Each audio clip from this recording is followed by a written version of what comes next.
मैं नहीं मानता कि एक सांसद की वो भाषा है। वो एक विचारधारा की भाषा है, जो एक लंबे समय तक ऐसी भाषाएं तभी आती हैं जब किसी के माइंड में आइडियोलॉजिकली एक लंबे समय तक उसके विमर्श को डाला जाता है। और ऐसा नहीं है कि सिर्फ आपको सांसद महोदय ने ही ऐसी भाषाओं का प्रयोग किया। देश के प्रधानमंत्री भी खड़े मंच से बोलते हैं कि कौन पत्थर फेंक रहा है, मैं कपड़ों से पहचान लेता हूँ।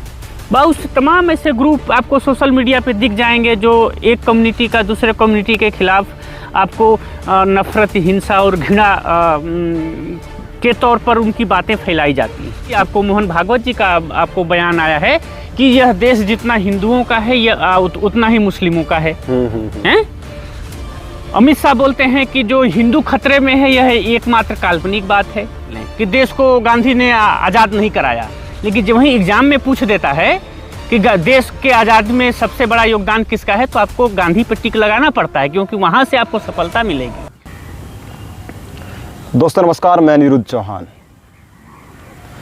देश की राजनीति में अनेकों वीरों ने जन्म लिया है, चाहे वो इंदिरा गांधी जी हों, नेहरू जी हों, महात्मा गांधी जी हों, या आज के इस युग को बदलने वाले मोदी जी। आज उसी पर गंभीर चर्चा करेंगे। हमारे साथ में राजनीति विज्ञान के प्रोफेसर निर्भय कुमार सिंह जी हैं और बड़ी अच्छे तरीके से अपनी बातों को रखते हैं, सटीक मुद्दों के साथ, सटीक शब्दों के साथ और सटीक उन तथ्यों के साथ जो सुनना पसंद करते हैं। आज का युवा सुनना पसंद नहीं करता, पढ़ना पसंद नहीं करता। ऐसे में ताकि कुछ एक हमारी मुहिम रहती है, एक कोशिश रहती है कि हम कुछ चीज़ों को, नई चीज़ों को खोज कर ला सकें। आपने संसद में देखा, नई संसद में आपने देखा, जो मोदी जी द्वारा निर्मित संसद है, उसमें आपने देखा कि किस तरीके से भारतीय जनता पार्टी का एक सांसद एक मुस्लिम को किस तरह के अपशब्द बोल रहे हैं। वैसे तो गुर्जर बिरादरी से आते हैं और गुर्जर बिरादरी देश की जानी मानी बिरादरी है जो कभी किसी पर कोई टोंट नहीं कसती। आज उसी पर बात करेंगे। निर्भय जी, आपका स्वागत है गाम गुहांड में। धन्यवाद आपका। आपने एक अच्छा मुहिम चलाया है लोगों को जागरूक करने का, लोगों तक सही बात पहुंचाने का, क्योंकि वर्तमान समय में ये एक सबसे बड़ी समस्या है कि लोगों के पास चीज़ें सही तरीके से जा ही नहीं रही। तो आपका ये प्रयास सराहनीय है, मैं इसकी आपको बधाई देता हूं। जी, किस तरीके से देखते हैं इस जो ये 3 दिन पहले कांड हुआ, कांड ही कहूँगा क्योंकि बहुत छोटी बात नहीं है, वो उसको इस तरह इग्नोर भी नहीं किया जा सकता कि उसको छोड़ दिया जाए ऐਵੇਂ कि चलो कोई नहीं, हो जाता है। अब शब्द निकल जाते हैं, गाली भी निकल जाती है।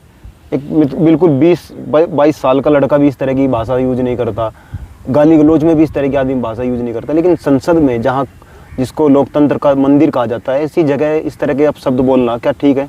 किस तरीके से देखते हैं? देखिए, देश को यह उम्मीद थी कि नई संसद में नए कलेवर के साथ हमारे सांसद महोदय लोग उसमें अपनी उपस्थिति दर्ज कराएंगे और भारत की जनता बड़े आशान्वित तरीके से उसको मतलब देख रही थी कि भाई नया संसद में हमारे सारे सांसद गए हैं और वहाँ पे कुछ देश के लिए बेहतर काम होगा। हालांकि जो महिला से आरक्षण संबंधी जो बिल था वो बहुत पहले मिल जाना चाहिए था, लेकिन खैर देर आए दुरुस्त आए। उसमें बहुत सारी अभी खामियां हैं, खासकर ओबीसी समाज को लेकर, एसटी समाज की महिलाओं को लेकर जो भी प्रावधान नहीं हुआ है उस पर अभी चर्चा होनी चाहिए। और देखिए, सारा मामला आपको हिस्सेदारी और भागीदारी का है और बिना उसकी भागीदारी सुनिश्चित किए हुए, बिना उसका हिस्सा दिए हुए आप किसी भी समाज में शांति और प्रेम मोहब्बत नहीं डेवलप कर सकते हैं। इसलिए बहुत ज़रूरी है कि आप समाज के उन सारे तत्वों को समायोजित करिए ताकि उनकी हिस्सेदारी और उनकी भागीदारी, और फिर आप उसके बाद कहिए कि आपकी ये जिम्मेदारी। तीन चीज़ें बड़ी महत्वपूर्ण है कि हिस्सेदारी, भागीदारी, जिम्मेदारी और फिर जिम्मेदारी। जब ये 3 चीज़ें जब आपको एक व्यक्ति महसूस करेगा कि नहीं हमारी इसमें हिस्सेदारी भी है, हमारी इस सिस्टम में भागीदारी भी है, तो फिर जिम्मेदारी को भी अपने बेहतर तरीके से अंजाम देगा वो। खैर, वो एक अलग बात है। आपने जो एक मुद्दा उठाया कि मुझे बहुत दुख हुआ इस बात पे कि एक सांसद, मैं नहीं मानता कि एक सांसद की वो भाषा है। वो एक विचारधारा की भाषा है, जो एक लंबे समय तक ऐसी भाषाएं तभी आती हैं जब किसी के माइंड में आइडियोलॉजिकली एक लंबे समय तक उसके विमर्श को डाला जाता है। और ऐसा नहीं है कि सिर्फ आपको सांसद महोदय ने ही ऐसी भाषाओं का प्रयोग किया। देश के प्रधानमंत्री भी खड़े मंच से बोलते हैं कि कौन पत्थर फेंक रहा है मैं कपड़ों से पहचान लेता हूँ।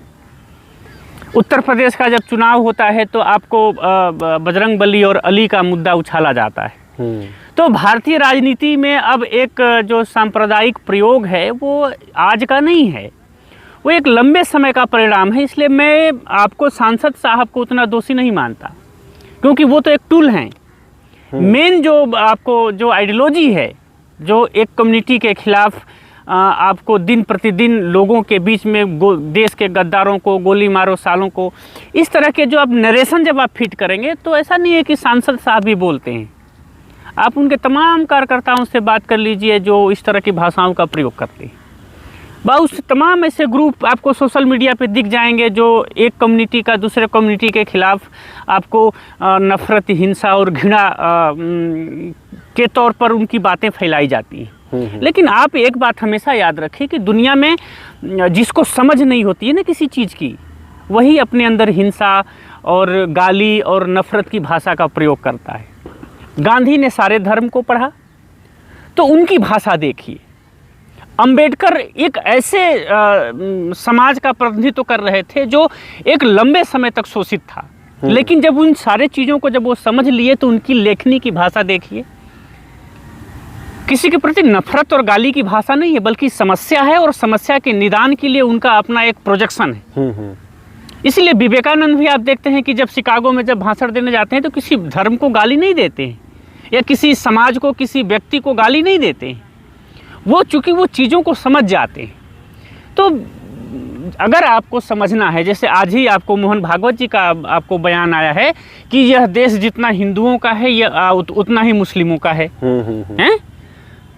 अमित शाह बोलते हैं कि जो हिंदू खतरे में है यह एकमात्र काल्पनिक बात है। तो भाई तुम दो बात एक ही समय में क्यों बोल रहे हो?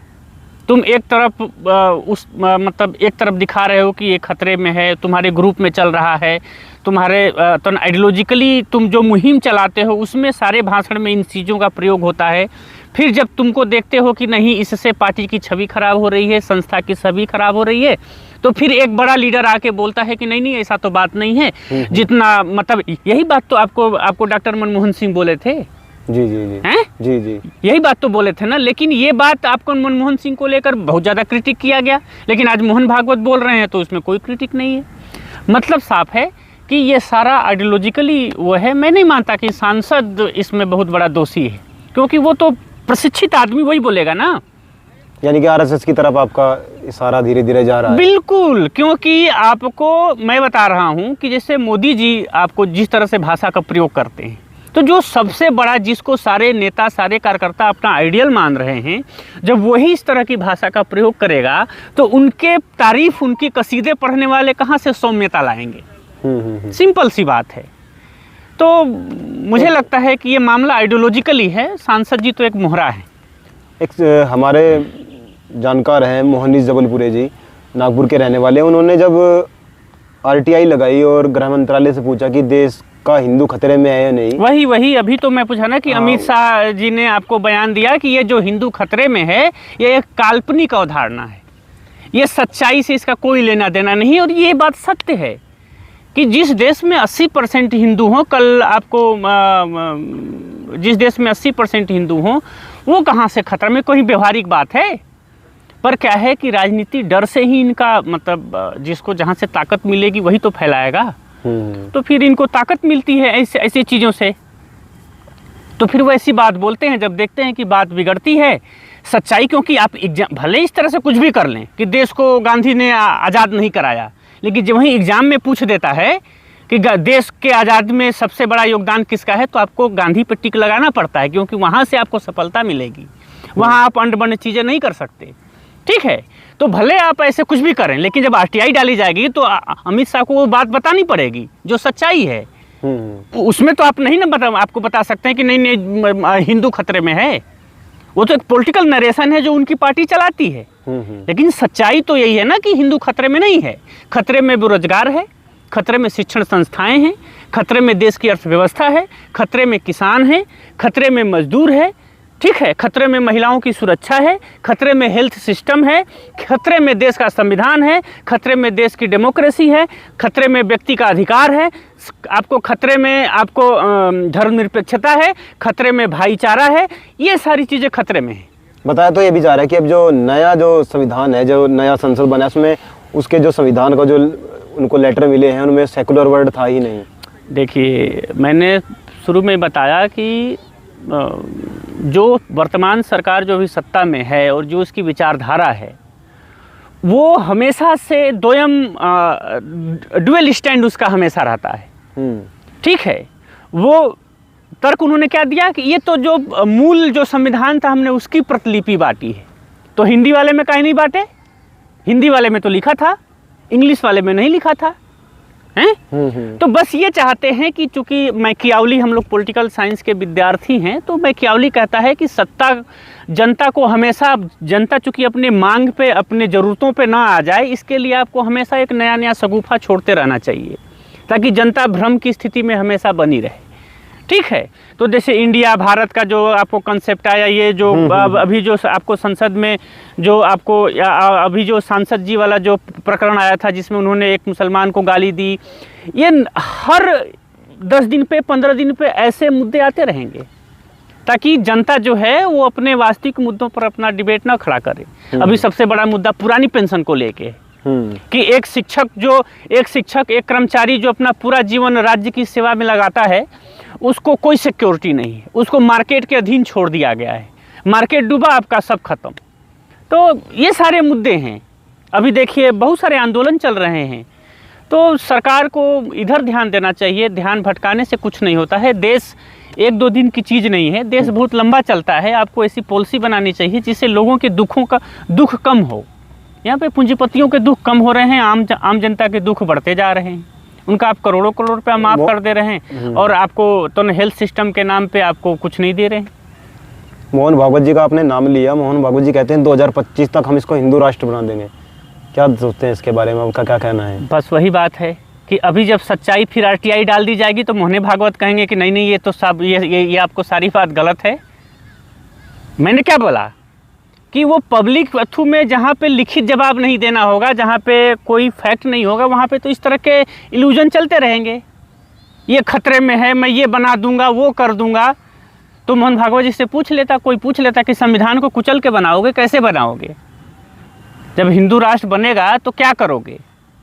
संविधान को एकदम ख़त्म करके बनाओगे, कैसे बनाओगे? उसमें क्या क्या प्रावधान रहेगा, किसके क्या अधिकार रहेंगे?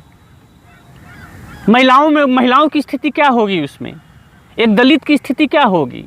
एक व्यक्ति, एक नागरिक के तौर पर देखोगे या धर्म के तौर पर देखोगे? वो क्या करोगे उसमें? ये भी तो पूछा जाना चाहिए ना। जैसे संविधान में सारी चीज़ें वर्णित है ना कि तुम्हारे ये अधिकार हैं, ये कर्तव्य हैं, प्रधानमंत्री की अधिकार हैं, ये कर्तव्य हैं। उसी तरह से तुम भी बताओ, तुम भी एक प्रोजेक्शन लाओ। जब देश देखेगा कि नहीं, इसमें सारे भारत के सभी व्यक्तियों के लिए, सभी धर्मों के लिए, सभी भाषाओं के लिए, सभी संस्कृतियों के लिए एक स्पेस है, तो लोग हो सकता है विचार विमर्श करें। लेकिन अभी खाली चूंकि पॉलिटिकली सत्ता हासिल करना है, इसलिए सिर्फ शगुफा छोड़ना है।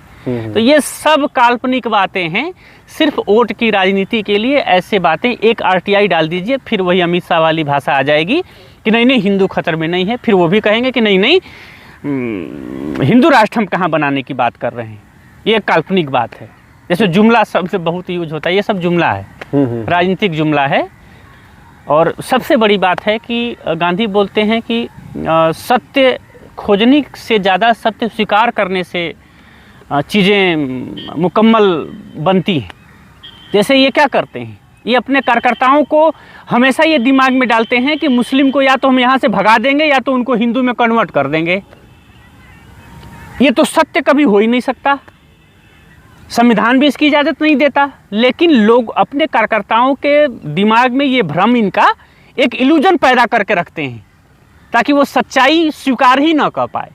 सच्चाई यही है कि जैसे आज मोहन भागवत जी कहे हैं कि जितना देश हिंदुओं का है उतना ही देश मुस्लिमों का है, तो यही सत्य है। बाकी सारी चीज़ें भ्रम है, इल्यूजन पैदा करने के लिए होती हैं ताकि आपके माइंड में भ्रम की स्थिति बना रहे और वोट की राजनीति चलती रहे। देश पॉलिसी से चलता है, देश जज्बा से चलता है, देश विश्वास से चलता है, अखंडता। इसीलिए भारतीय संविधान में जब इंदिरा गांधी ने उसमें राष्ट्र की एकता और अखंडता शब्द जोड़ा, ठीक है, राष्ट्र की एकता और अखंडता किस पर निर्भर करेगी? बंधुता पर निर्भर करेगी। जिस देश में, जिस समाज में, जिस परिवार में, जिस संस्था में बंधुता ज़्यादा रहेगी वो ग्रोथ ज़्यादा करेगी।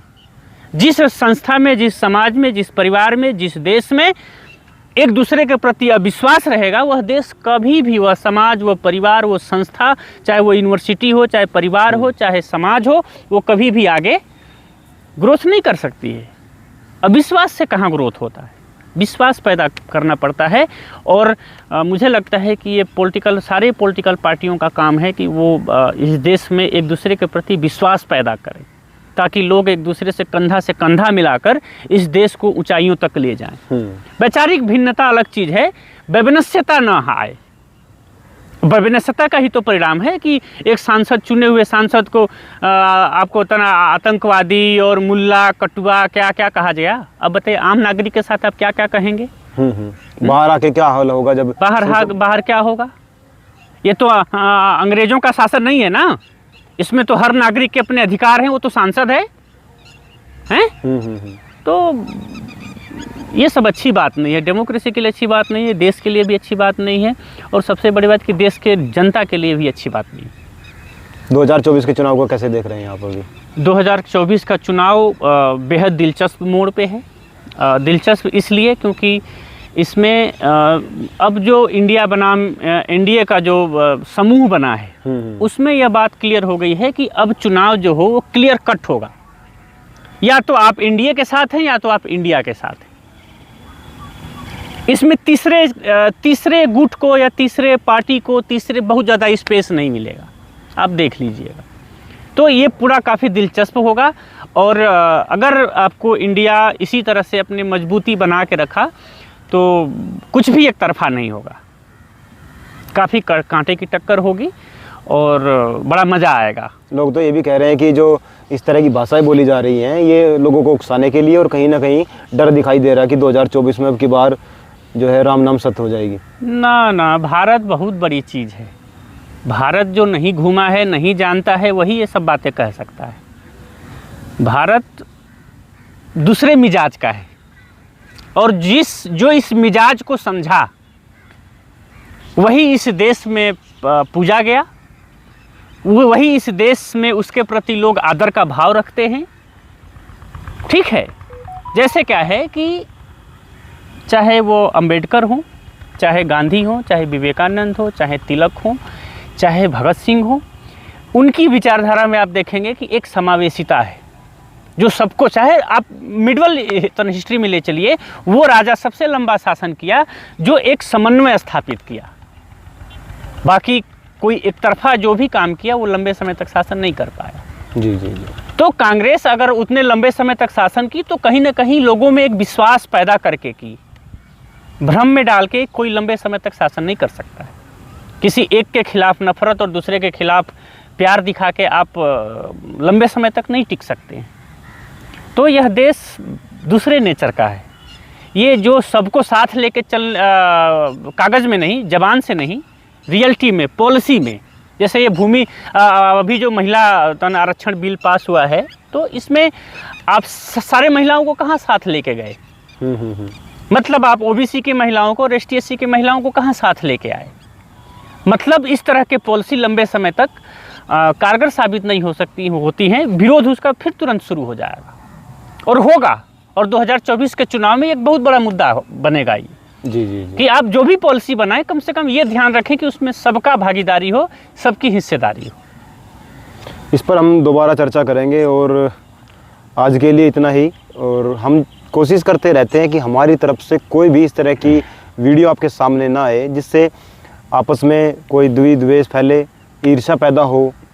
हम चाहते हैं कि कहीं ना कहीं भाईचारा डेवलप हो, जिसकी वजह से हमारा देश मजबूत और सशक्त बना रहे। भारत, इंडिया, हिंदुस्तान, जितने भी नाम हमारे देश के हैं, सब हमारे पुरखों के दिए हुए हैं। उन्होंने उन चीज़ों को स्वीकार किया है, और जिस तरीके से तोड़ मरोड़ कर एक एक चीज़ को पेश किया जाता है, इंडिया नहीं है, इंडिया बनाम भारत, इंडिया बनाम ये सब कुछ जानबूझ के किया जाता है ताकि पब्लिक का ध्यान इन तरफ ना जाए, रोज़गार की तरफ न जाए, व्यवस्था की तरफ न जाए, शिक्षा की तरफ न जाए, स्वास्थ्य की तरफ न जाए, उनके हक अधिकारों की तरफ न जाए, महिलाओं के साथ जो जो घटनाएं हो रही है उनकी तरफ न जाए। मणिपुर जैसी, नूह जैसी घटनाओं को दबाने के लिए इस तरह के शब्द बोल दिए जाया करते हैं। और संसद में, उस संसद में जिसको लोकतंत्र का मंदिर कहा जाता है, जहाँ से पूरे देश के नसीब बनाए जाते हों, जब उसमें ऐसी भाषा इस्तेमाल होगी तो आप समझ सकते हैं हमारा देश किस तरफ जा रहा है। ये ऐसा नहीं है कि अभी शुरू हुआ है, बहुत लंबी चीज़ें हैं और भी बहुत सारी बातें हैं जिन पर हमें बात करनी होगी और हम करते रहेंगे। खैर आज के लिए इतना ही। जय हिंद, जय भारत।